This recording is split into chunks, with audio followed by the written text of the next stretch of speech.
intento hablar con Miguel Alejandro Vidal, que ha sido siempre un proceso de efectivo para que esto continúe. Y por consiguiente, yo voy a hacer muy buenas noches, mi querido Miguel Alejandro Vidal. Buenas noches, profesor. Buenas noches, Jenny. Buenas noches a todos los que nos escuchan y gracias por esta nueva oportunidad. Bueno, para darte una idea solo, pusimos la noticia que iba a estar tú ahí y ya tenemos ¿cuántas personas ya hay? 10.000 personas. Será porque te conocen, o porque te quieren, o porque quieren, o porque están unidos, como les enseñaron a ustedes. A que estar unidos es una fuerza enorme que todavía no lo saben aprovechar los pueblos. Pero aquí se está aprovechando. Y aquí están todos los venezolanos unidos para crear, y que ojalá se una mucho más, porque crea una fuerza extraordinaria. Ustedes no saben la magia que se crea. Pero igualmente te quería comunicar. Gracias, profesor. Gracias. Yo te tendría que hacer una... Hoy sí te voy a hacer una pregunta. Mira, otra vez no sé qué preguntarte, porque realmente aparte que tú eres un hombre muy informado. Pero a su vez de eso, algunas veces la cosa está no tan tranquila, no le veo resultados grandes que no sé qué preguntar. Pero en un ratito te voy a hacer, vamos a entrar en un tipo de conversación a ver qué sale de todo eso, pero ahora preguntarte cómo están las cosas, porque ya me meten los volcanes y me mete el asunto de Nicaragua y las cosas quedan un poco tapadas, parece. Sí, lo que pasa es que lo que sucede en Venezuela, el daño que hace el socialismo siempre es tan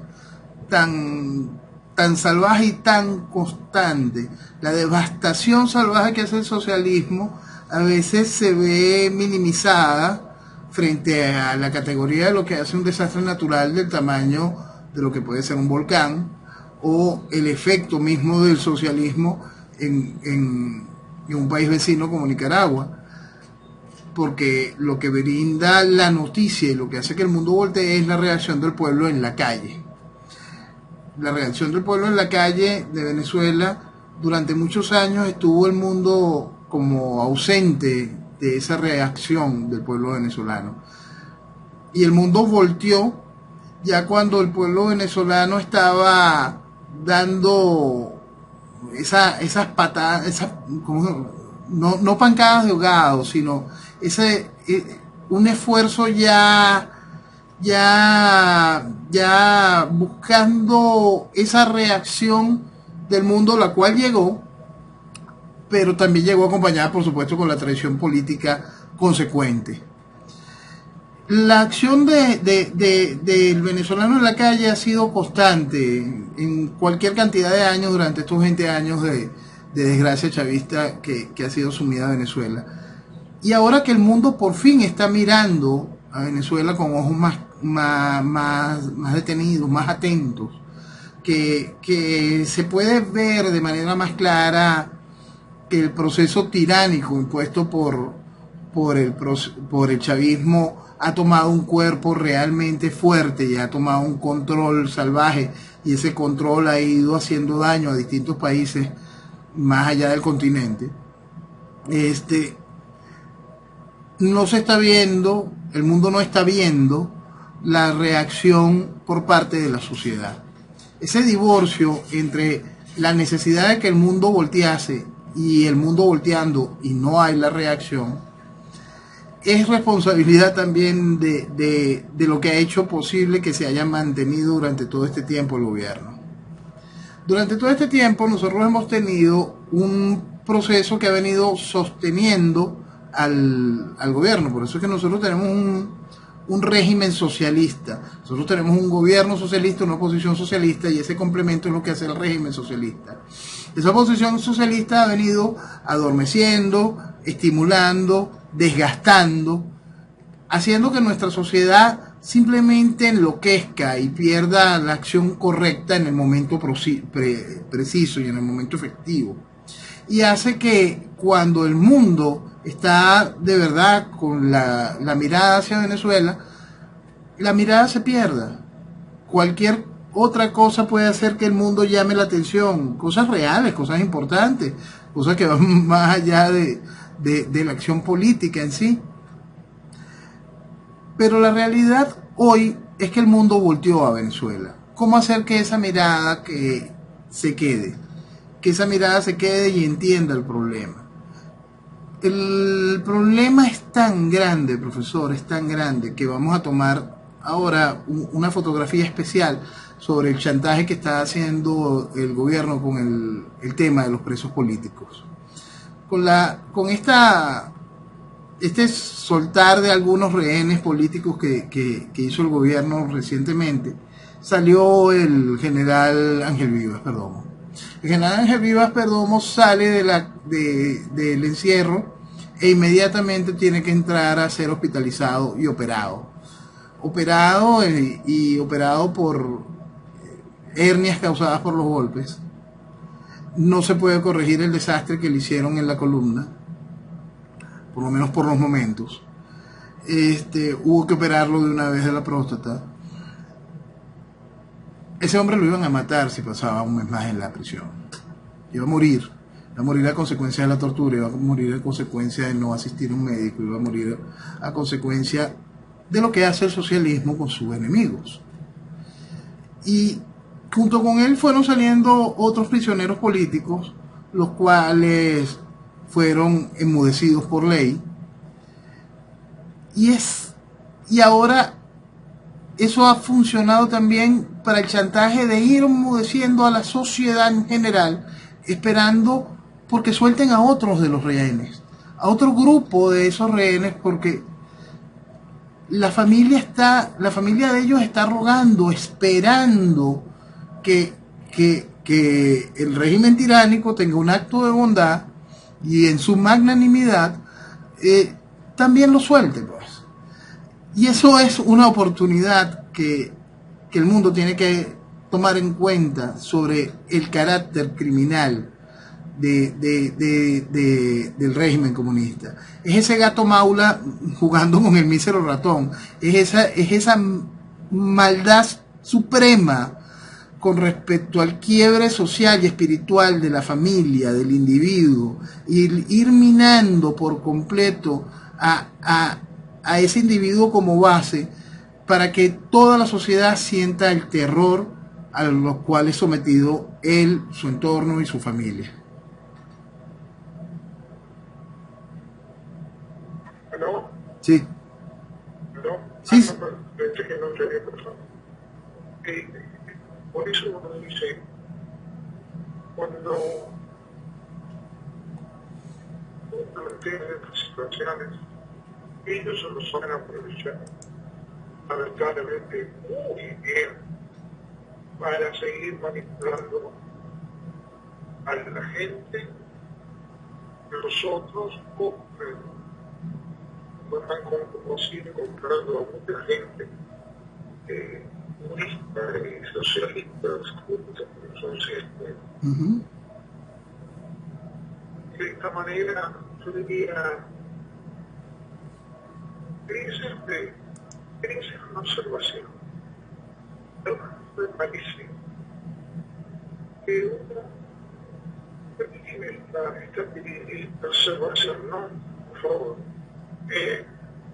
Yo creo que los medios de comunicación de Estados Unidos, cuando hablan de Venezuela, cuando la OEA habla de Venezuela, cuando se hace que se ponga un grupo de lo que antes era chavista y se fueron del chavismo y pueden hablar en contra del chavismo. La opinión que se tenga es la de qué manera de ayudar al pueblo. ¿Cuánto le importó el pueblo al gobierno de Chávez? Eso me preocupó, no le importó. En ningún momento. El pueblo, ¿cuándo le importó a Estados Unidos el pueblo de Venezuela? ¿Cuánto le importó a México Venezuela? ¿Cuánto le importó a Colombia el pueblo de Venezuela? Y si no te diga, me da la impresión que todo el mundo está jugando un partido que los medios de comunicación y aquellos que manejan los medios de comunicación lo hacen. En Berlín, a la mayoría de los otros pueblos, de los otros lugares, y crean polémica entre cosas para entretenerse la gente. No, eso no. Porque en toda esta semana me puse a investigar más profundo y me di cuenta de que Colombia no le importa la política, Colombia está manejado por los drogas. Y Colombia aumentó a 140, 40 tenía antes de lugares sembrados en Colombia. La mitad de Colombia es de la guerrilla o de las distintas guerrillas, y resulta que la policía es controlada por los narcotraficantes. Los soldados son comprados por los narcotraficantes. Los políticos son apoyados por los narcotraficantes. ¿Por qué digo esto? Y se cae cualquiera de ellos son comprados por millones, se les compra el narcotráfico, les sobran los millones para pagar las deudas del propio país. Y yo me pregunto, ¿y dónde viste que los medios de comunicación aclaren que el control de Colombia esté hecho por los narcotraficantes? Entonces se habla de que México está controlado por el narcotráfico.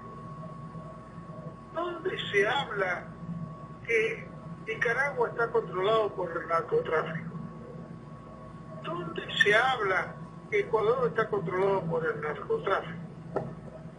¿Dónde se habla que Haití está controlado y los presidentes por narcotráfico? ¿Y dónde se habla que en Estados Unidos el narcotráfico está en todos lados? ¿Cómo se habla?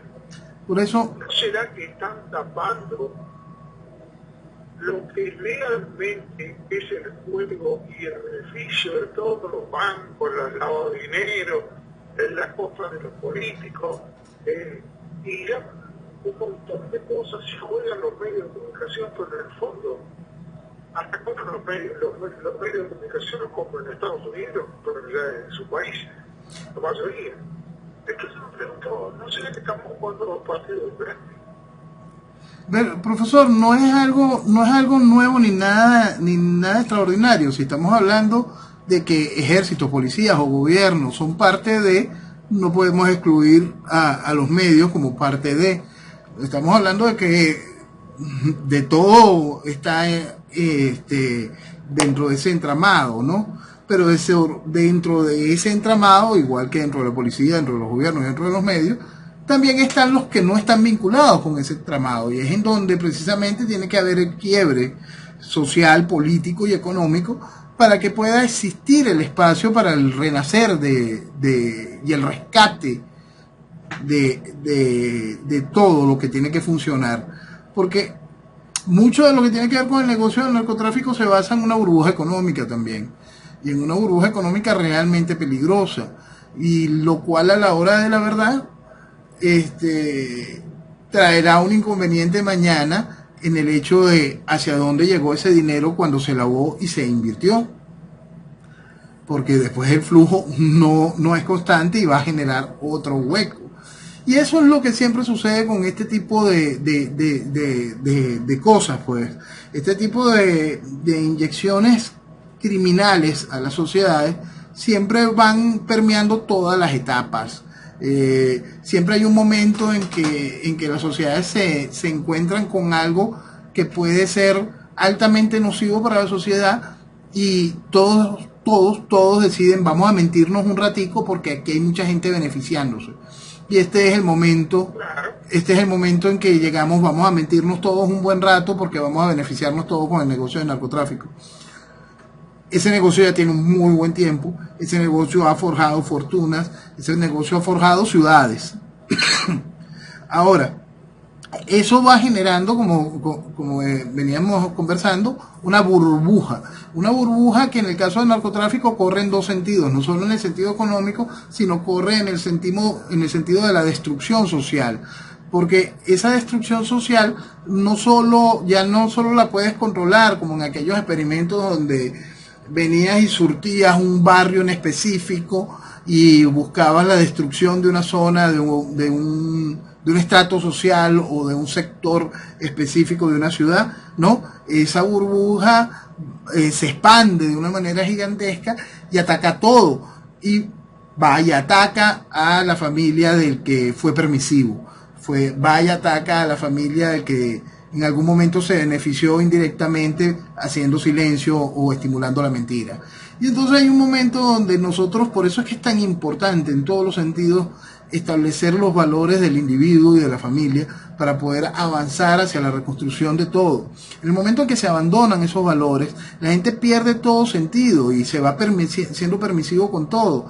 Y al ser permisivo con todo y al perder todo, se llega a esto. Se llega a un gobierno como el que tiene Venezuela hoy. Se llega a este desastre del que estamos viviendo hoy, se llega a la oportunidad que tiene tristemente Colombia, se llega a las puertas salvajes de la locura que está a punto de vivir México si llega a ganar Andrés Manuel López Obrador. Es decir, cuando las sociedades dejan de tenerse respeto a el amor propio y por el lucro o por el lucro no trabajado, por el lucro no válido, por ese lucro sucio, van pervirtiendo su entorno, lo que tú tienes es estos resultados, pues.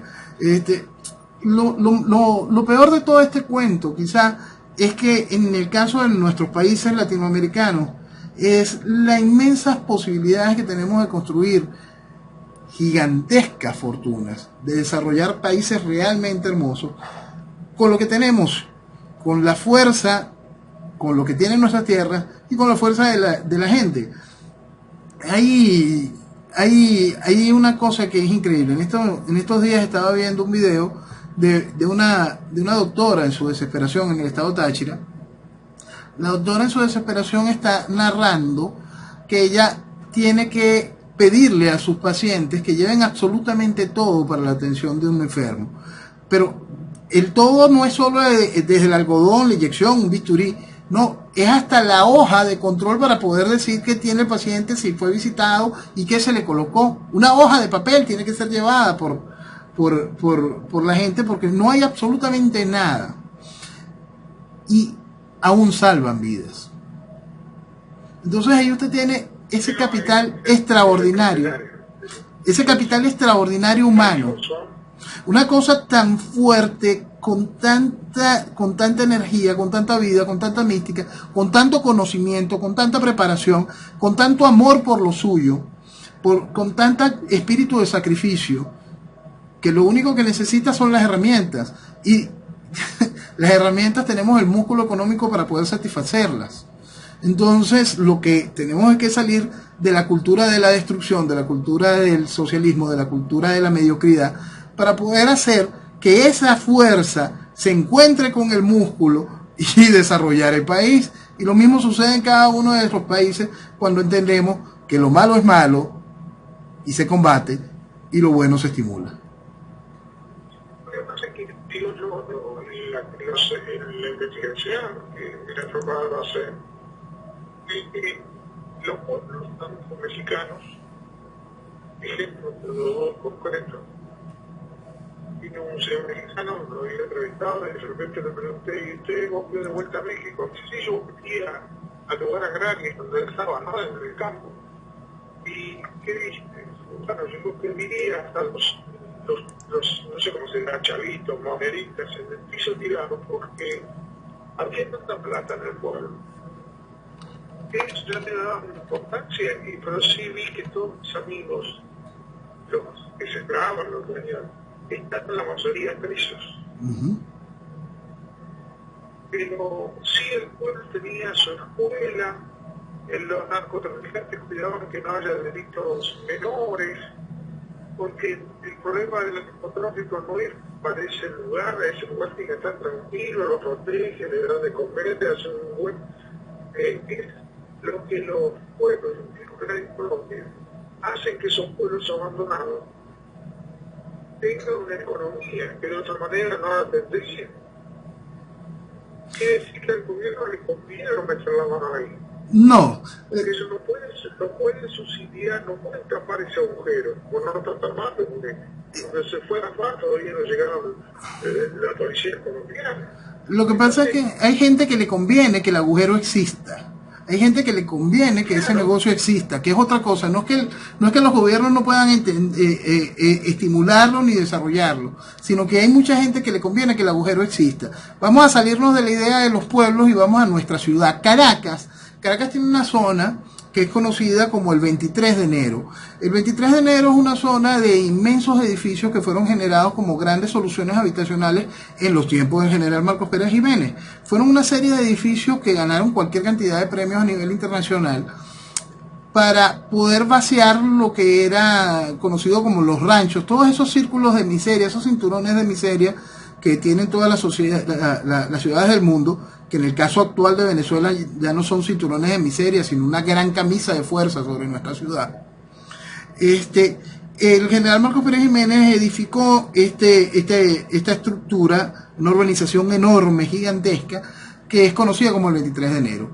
Lamentablemente la pseudodemocracia dejó que eso se perdiese y se fuese pervirtiendo de una manera salvaje, y allí fueron tomando espacio estos colectivos que ahora Chávez los tomó bajo su control, le dio herramientas políticas y le dio más armamento. Pero esos colectivos estaban antes que Chávez, siempre enarbolando las mismas banderas de la izquierda, siempre con ese sueño de los 100.000 Vietnam del Che, y siempre cobrando de la misma, de ese resentimiento y de ese modo delincuencial propio de la izquierda. Bueno, esa estructura estaba allí y vivía bajo ese mismo método, poniendo un supuesto orden en esa zona. En esa zona no hay violencia, sino nada más la que ellos propician. En esa zona no hay narcotráfico, solo el que ellos permiten. En esa zona no hay homicidio, solo lo que ellos tengan que ocasionar.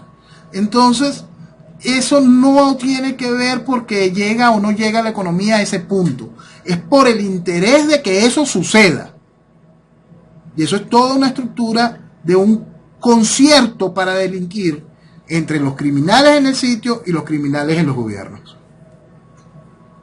Pero usted preguntaba si nos están engañando los medios de comunicación, o no supongo que lo hayan comparado, los mafiosos de la droga en cualquier país, porque de eso se habla muy poco, se habla esencialmente. ¿Cómo se puede decir que la droga tiene miles de millones y los bancos, y el lavado de dinero que hacen los bancos, las sucursales y todo lo demás? Y yo me pregunto, los millones de dólares que tienen los circuitos, y te puedo nombrar cada uno de los países, y yo me pregunto, ¿se dan cuenta si conviene, qué te voy a decir? En estos momentos, invadir Venezuela con fuerzas armadas de los otros que se supone que ya salieron de la trampa de la droga, los países que le rodean? A Venezuela hay que invadirlo porque esto implica la destrucción de todos los lugares de América Latina.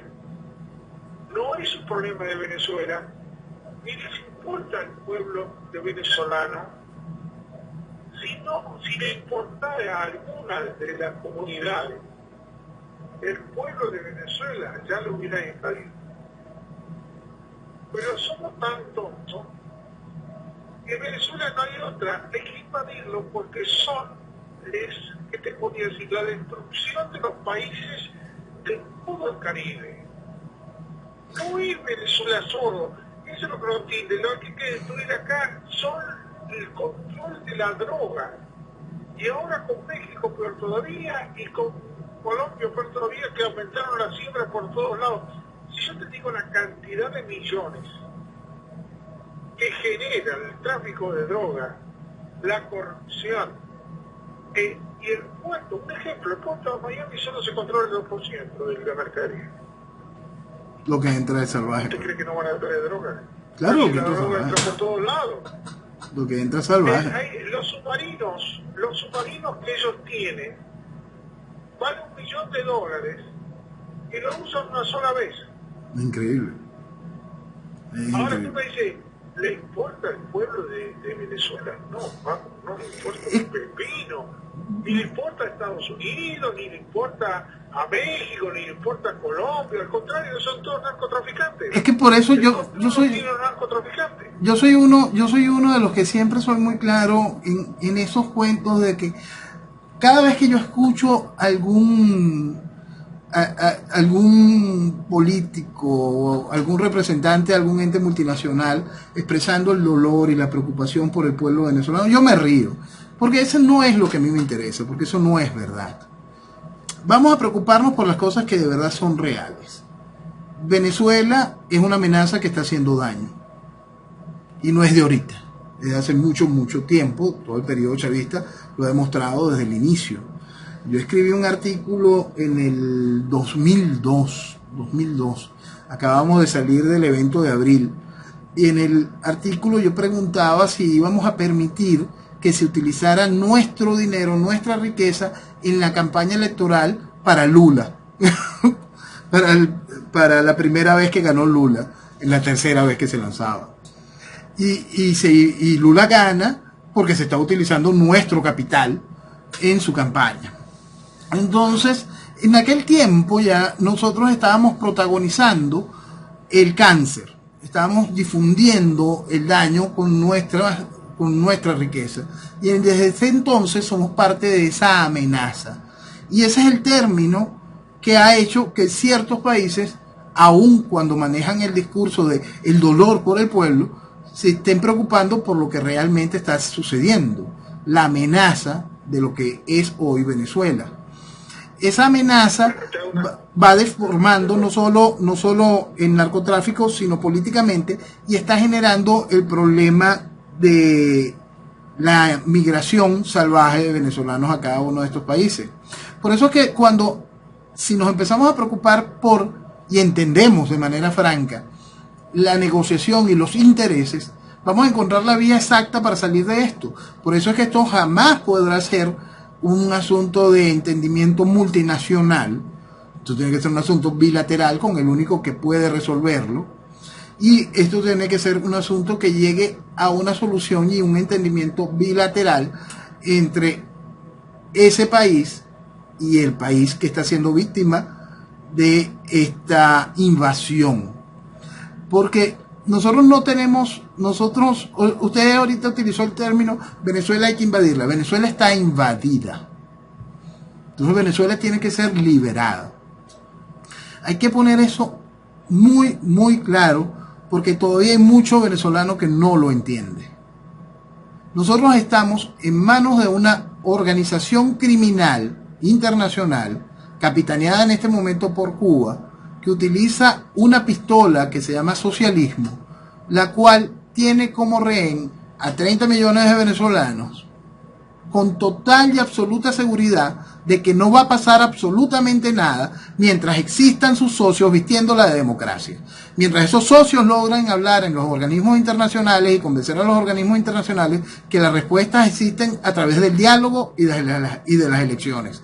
Mientras esos criminales cuenten con esa mampara, no va a pasar absolutamente nada.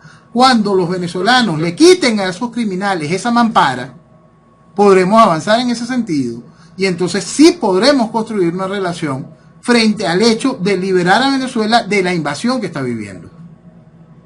Por eso, profesor, todos esos países, Cuba inclusive, los centros de control del económico de la droga y el paso de droga, a su vez están destruyendo, porque cada vez más la droga en Colombia se usa para el sistema interno.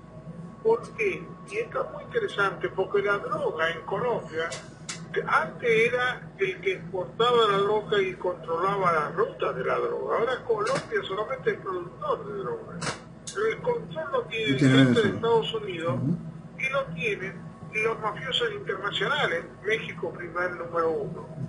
Entonces, el que va a subir ahora en México dijo que iba a soltar a toda la gente de la cárcel. Ya lo está diciendo Obrador. ¿Y de dónde saca el dinero? De la droga, porque esos que va a soltar son gente de la droga. ¿Y que te diga más? Y uno empieza a asustarse, no asustarse, empieza uno a que hablen la verdad. El presidente Obama soltó 1.100 personas, indultó, y hay como 400 sacados que eran condenados a la droga. Eran narcotraficantes que estaban hechos por vida. Y él aduce que son muy duras las penas, un presidente de los Estados Unidos. Yo me pregunto, ¿dónde está el dinero? Porque ahí iba a haber corrido mucho dinero. 1.100 personas indultadas del narcotráfico. Profesor, un puntico. Es que eso volvieron a la cárcel. Todo lo que él indultó, la mayoría volvió de vuelta a la cárcel. Yo siempre quiero poner ahí un puntico fundamental. ¿Usted cree que a Obama le interesaba ese dinero? Eso es sencillo. Eso es lo que le da un ciego para que no lo vea. Esa es la realidad. Ahí hay algo muchísimo superior al hecho de ese dinero. Y eso es lo que el mundo tiene que aprender a entenderlo. Mucha gente cree que este tipo de acciones, más allá de ese indulto, más allá de ciertas colaboraciones que ha tenido Chávez, que ha tenido el chavismo con ciertos países, más allá de colaboraciones que han tenido ciertos personajes de distintos países con Venezuela, con la destrucción de Venezuela, brindándole espacios democráticos a la tiranía comunista que vive Venezuela, hay una conexión ideológica. No se puede negar la conexión ideológica que existe dentro de la estructura criminal y el socialismo. Hace 2 o 3 semanas lo explicábamos con ese evento con el cual tuvo su baño de sangre Stalin y Lenin en aquel asalto al blindado. Son cosas que van de la mano. Es su constante desarrollo, es su forma de ser, es como siempre se han alimentado y es hacia donde van, es lo que siempre han estimulado y es como siempre van corrompiendo a la sociedad. Es parte intrínseca de ese fenómeno. Saben que si no destruyen y si no encuentran una sociedad, en este caso ya aturdida, empobrecida, aturdida por la droga, el discurso estúpido y vacío de la izquierda no va a poder calar, porque una persona con un mínimo de lucidez entiende que ese vacío no tiene forma, no tiene razón, no tiene lógica, porque no es posible que te digan, yo voy a utilizar la riqueza y la voy a regalar y la voy a distribuir y voy a hacer esto y no voy a producirla. Esa es la gracia de todo esto. Hay un fenómeno. El otro día me estaba preguntando una amiga, mira, pero ¿por qué la derecha no hace tal cosa y no hace tal otra? Y explícame, Noel, ¿por qué el término de derecha reaccionaria? Yo le explicaba, mira, eso viene precisamente por ese hecho. La derecha reacciona frente a una acción deformante por parte de la izquierda. Pon tú, imagina este fenómeno. Tú tienes un tren, la derecha tiene un tren, existe ese tren está en ese país. Y la derecha ve que ese tren tiene una posibilidad de cambiarle la locomotora. Y le cambia la locomotora. Y ve que es posible al cambiarle la locomotora el colocarle más vagones. Y se da cuenta de que es posible, gracias a que se le cambió la locomotora y se le puso más vagones y que llegaron muchos más clientes al tren, incorporar otra locomotora y otro vagón y sumar cada vez más servicios. Pero va a venir el de la izquierda y va a encontrar el mismo tren y va a decir que se está cobrando muy caro por eso. Y va a decir que hay que abrir eso para que el pueblo se suba. Por supuesto, el pueblo se va a subir al tren y no va a haber cómo invertir, no va a haber cómo reparar el tren y van a destruir el tren. ¿Por qué la gente aceptó esa realidad? Porque fueron estupidizados con una mentira. para que aceptes esa mentira, hay que irte estupidizando y estupidizando y estupidizando. Y por eso es que ese discurso cala. Ahora, para poder estupidizar a la sociedad, a una sociedad que está un poco más despierta, que es un poquito más moderna, no es la misma sociedad de mediados del siglo pasado, no tiene miedo de la Guerra Fría, no hay que tomar un partido en sí.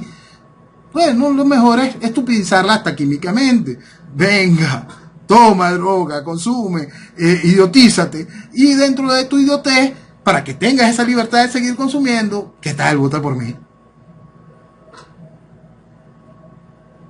Por eso te decía, no digo nada, no voy a hablar nada, lo único que te podría decir es que no se puede tomar acción después que el techo se hundió. Hay que cambiar el techo. Eso. Y aquí está el piso. Acá digan que todo se pudra y cuando ya está podrido recién van a ayudarlo. Eso es una barbaridad. No creo que los tipos que hablemos, los especialistas, los analistas políticos, si están construyendo el techo con una masa, ¿no te crees que lo van a romper? ¿O creen que no se va a romper porque la sigan golpeando? Yo creo que están jugando con todos sus entes. Están jugando y a la gente le encanta que jueguen con ellos emocionalmente. ¿Cierto? Pero la verdad es como te estoy diciendo, no tiene nada que ver la política. Acá eso se está comprando por la droga. ¿Cómo van a soltar, el presidente de Estados Unidos va a soltar 1.100 personas en la droga cuando esas personas mataron gente de su pueblo, destruyeron familia, envenenan a su pueblo y el presidente le da el gusto de indultarlos, Obama? Tengo una pregunta, ¿está todo cambiado? Profesor, si usted me dice, si nosotros terminamos los que yo veo 8 años de Trump, y Trump vuelve y suelta 1.000 personas vinculadas al narcotráfico, y usted me dice, no tenía nada que ver con política. Si la suelta, yo le digo, no tenía nada que ver con política. Pero no lo va a ver. Eso usted no lo va a ver porque no va a suceder. Y entonces ahí va a ver lo que le estoy diciendo, si es política. No, desde el punto de vista que tú lo dices es correcto. O ¿Es sea, política? que tú me digas que después lo que llamaríamos la demagogia, como tienen acá el otro partido que está aquí, los demócratas, son demagogia, que ayudan a todo el mundo a pedir la plata donde sale. Es que, y esa ayuda, yo la disfrazo de ayuda, yo disfrazo ese concepto de ayuda para poder hacer lo que me interesa hacer por debajo, para poder hacer esa modificación en la sociedad, para poder inyectar en la sociedad, uno, el acostúmbrate al papá Estado, hazte dependiente. 2, fíjate, yo ayudé a tanta gente que por supuesto se colió gente mala, vale, pero mi objetivo era ayudar a los malos. Mi objetivo era fundir a la sociedad. Y eso no es nuevo. Y eso no es nuevo, eso es histórico. Pero lamentablemente no es lo que se pinta. Yo siempre intento explicar una cosa.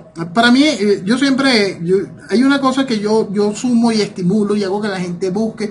Está en Venezuela Vetada para quien quiera revisarlo, que es la Declaración de Praga. La Declaración de Praga es algo taxativo y es hermoso, porque juzga al nazismo y al comunismo como iguales, como lo que son, hijos de ese mismo padre que es el marxismo, como ese objeto criminal que son.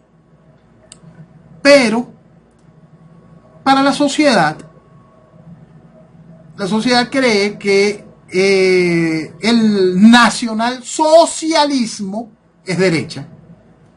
Y entonces, como se han hecho muchísimas más películas sobre Hitler que sobre el comunismo, que sobre Stalin, la gente piensa que este es el malo y que este no es tan malo. Y la gente cree que este es mucho, muy, muy malo y que este en realidad no es ni tan malo. Estos tenían un deseo por pueblo, por cosas tan bonitas. Y entonces, todo esto ha generado en la sociedad un no entendimiento de la realidad. Y ese no entendimiento de la realidad lo vemos después con lo que queda. ¿Qué es lo que queda de los gobiernos comunistas? ¿Qué es lo que queda de estos procesos revolucionarios? Y lo que queda de los procesos revolucionarios, y volvemos entonces a donde estábamos hablando de lo que es la tortura y la represión hacia los presos políticos, lo que vivimos en Venezuela, lo que queda principalmente de los procesos revolucionarios, digamos, modernos, es solo la leyenda de sus aparatos represivos, la capacidad del daño de sus aparatos represivos. Lo único que se recuerda de la Alemania comunista es la Stasi. Lo único que de verdad funciona en Cuba no es la salud, no es la educación, es el G2. Lo que está conteniendo aquí a lo que queda de Fuerzas Armadas y lo que está conteniendo aquí a lo que puede ser el despertar de la sociedad civil es la inteligencia militar y el SEBIN. Es decir, el único aporte que hace la estructura comunista a una sociedad son sus aparatos represivos, y es lo único que queda. ¿Y para qué son? Para que después de que el pueblo es idiota y los democratiza, los legitima y le da espacio político y les entrega hasta el poder, después tienes que esclavizarlos y tienes que arraigarlos y tienes que controlarlos. Y por eso estos aparatos criminales tomados como ley, logran tener ese nivel tan impresionante de efectividad que pasan a ser leyenda como lo que hizo la Stasi, que rompió todos los récords de la anulación del individuo para poder acabar con todo, minimizarlo, destruir todo concepto de libertad, de deseo, de desarrollo, de independencia, de amor propio. Y a pesar del daño gigantesco de lo que hace eso, de lo que logró hacer la Stasi, de lo que logró hacer ese comportamiento criminal que fue el socialismo, ese comunismo tan cerrado que se le aplicó a ese lado de Alemania, esa sociedad se pudo recuperar. ¿Y cómo se recuperó? Se recuperó bajo dos cosas: liderazgo y libertad. Y es allí hacia donde quiero que empujemos el mensaje correcto de lo que está viviendo Venezuela, de lo que está viviendo Nicaragua, de lo que está viviendo cada uno de los países que bajo el yugo del Foro de Sao Paulo están sufriendo esta desgracia. La desgracia que estamos viviendo hoy tiene fin si los pueblos deciden ponerle fin. Y la reconstrucción de esa sociedad que ha sido reprimida, que ha sido vejada, que ha sido humillada, que ha sido animalizada, es viable siempre y cuando el liderazgo sea correcto y la impulse hacia el desarrollo. El mejor ejemplo está allí. Lo único que deja el comunismo es represión, destrucción, animalización y embrutecimiento. Lo que nos saca de allí es el empeño por el desarrollo, el amor por la libertad, el amor por tu patria, el crecer como individuo y el entender el valor de la familia. Eso es lo que nos hace crecer y nos hace volver a entender lo importante, lo básico, lo esencial de la vida. Nosotros tenemos que enfocarnos hacia eso. Si nosotros como sociedad entendemos eso, si en el caso venezolano entendemos que para el caso venezolano aún es mucho más fácil, el despegue es enorme y es hacia allá donde tenemos que empujar. Nosotros tenemos ya muy claro que tenemos un enemigo, todo lo que tenga que ver con socialismo. Ahora, si el país termina de entender que socialismo es socio del narcotráfico, que socialismo es progresismo, que socialismo es el proceso que trajo la hiperinflación, que la propuesta, que el crimen desatado, la inseguridad que existe en Venezuela es política de Estado, que las hambrunas más salvajes que ha vivido el planeta en tiempos modernos no son por desastres naturales, sino por políticas económicas socialistas. Si el país termina de entrar en razón en cada uno de esos puntos, no solo conseguiremos salir de esta desgracia, sino tendremos un país bastante más maduro, más crecido, más entendido sobre una realidad para poder avanzar y convertir ese faro de libertad que vaya ayudando al resto de las naciones latinoamericanas a enfocarse de nuevo en el crecimiento, en el desarrollo y buscar las oportunidades reales. Si existe oportunidad de hacer las cosas bien, la gente empieza a ver las cosas malas como ¿para qué? ¿Para qué yo voy a correr el riesgo? Pero cuando lo único que nosotros le estamos dando a la sociedad es la oportunidad de envilecerse, eso es la que va a tomar para poder sobrevivir. Pero cuando estamos dando la oportunidad de desarrollo, de crecer, ese es el camino que va a tomar. La naturaleza del hombre indica que esa es la oportunidad, pero tenemos que brindarla. No podemos brindarle solo el lado oscuro, tenemos que brindar también el espacio con luz, con desarrollo, con oportunidad para que el individuo crezca, no para que el individuo se degrade.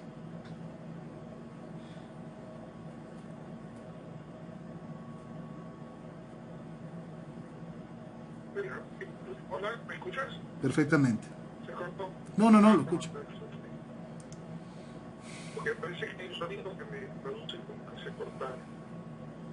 Y ahora, ¿crees en el caso particular, una opinión personal, qué está pasando con Nicaragua?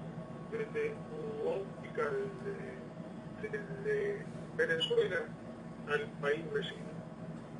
A Nicaragua le están aplicando lo mismo que le aplicaron a Venezuela. En Nicaragua lamentablemente la van a intentar adormecer con los cuentos de diálogo, con los cuentos de vamos a ver cómo buscamos algún tipo de salida electoral, vamos primero a sentarnos, vamos a darle la bienvenida al Papa Francisco, al nuevo enviado del Papa Francisco, vamos a esperar que ahora se incorpore una nueva comisión, de la Comisión de los Hijos del Diálogo, y ahora vamos a un acto folclórico y mañana jugaremos fútbol todos juntos y pondremos en una pantalla gigante aquí en la Comisión de Diálogo para ver el primer juego del Mundial.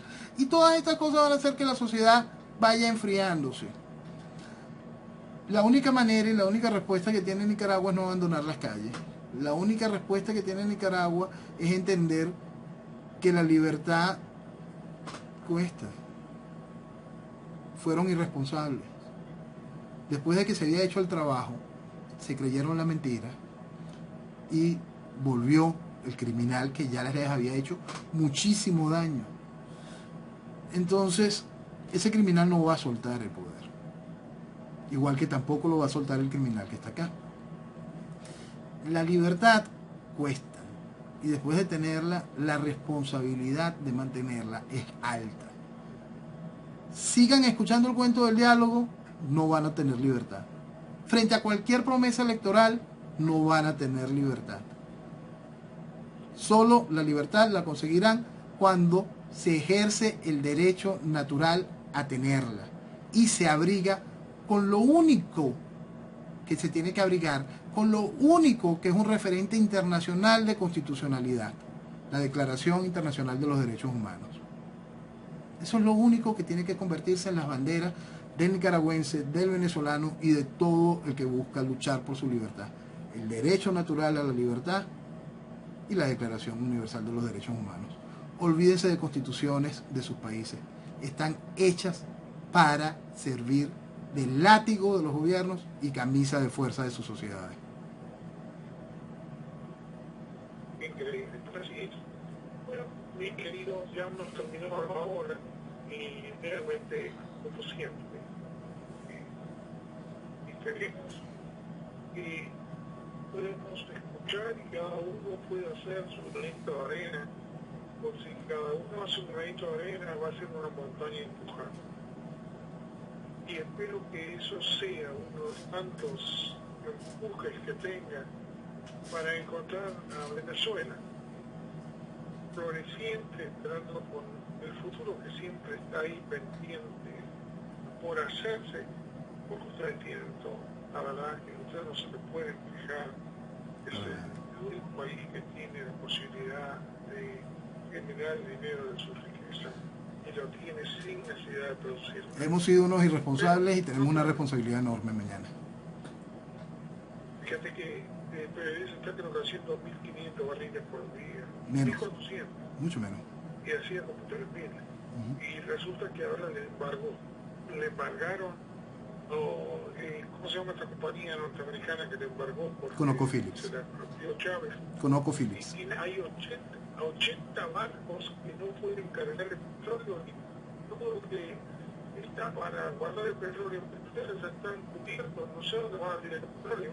No, todo el proceso de destrucción que ha hecho Chávez con la empresa petrolera venezolana, porque no es que es Maduro. Chávez, el proceso comenzó con Chávez. Nosotros perdimos la Beba Oil, que era nuestra, nuestra entrada en Europa, que nos permitía hacer magia con la triangulación de nuestra facturación de petróleo. Nosotros hemos visto cómo se ha reducido Citgo, cómo hemos perdido nuestros puntos de abanderamiento, nosotros hemos perdido nuestras influencias en la refinería de crudo pesado, en nuestras propias refinerías las hemos perdido, todo eso durante todo el periodo chavista. Yo repito, Chávez mató un país, Maduro solo baila entre los muertos. Un abrazo grande y, como siempre, la esperanza nunca muere. No. Un abrazo, mi querido Noel Alejandro Leal desde Venezuela, que es una de las cosas que estamos muy precarias. Un abrazo fuerte, profesor. Gracias y muy buenas noches.